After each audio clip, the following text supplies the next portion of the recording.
वजीर रेलवे हनीफ अब्बासी का कहना है कि वजीर आजम की काविशों से पाकिस्तान का नाम दुनिया भर में रोशन हुआ। पाक भारत जंग के बाद दुश्मन अपने जख्म चाट रहा है। पाकिस्तान के इकदाम की वजह से भारत आलमी सतह पर पसपा हुआ। शहबाज शरीफ की खिदमत किसी से ढकी छुपी नहीं।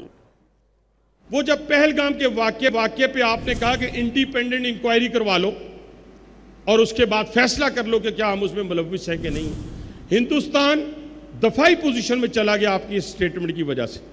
और उसके नतीजे में क्या हुआ जनाब वजीर आजम, जब जंग होती है तो एक मुल्क जो है वो हिंदुस्तान के साथ खड़ा नहीं होता और आपके साथ आपके दोस्त सारे आपके साथ खड़े हो जाते हैं। ये आपकी बेहतरीन खारजा पॉलिसी के नतीजे में मुमकिन हुआ, वरना ये मुमकिन नहीं था। इस पर भी मैं आपको खराज तहसीन पेश करता हूँ।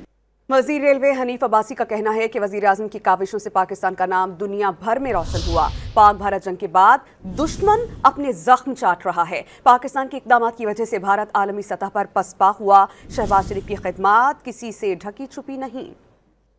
वो जब पहलगाम के वाक्य पे आपने कहा कि इंडिपेंडेंट इंक्वायरी करवा लो और उसके बाद फैसला कर लो कि क्या हम उसमें मुलविस हैं कि नहीं, हिंदुस्तान दफाई पोजीशन में चला गया आपकी इस स्टेटमेंट की वजह से।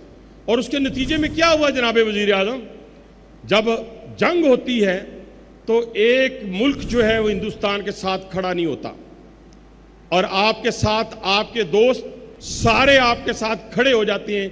ये आपकी बेहतरीन खारजा पॉलिसी के नतीजे में मुमकिन हुआ, वरना ये मुमकिन नहीं था। इस पर भी मैं आपको खराज तहसीन पेश करता हूँ।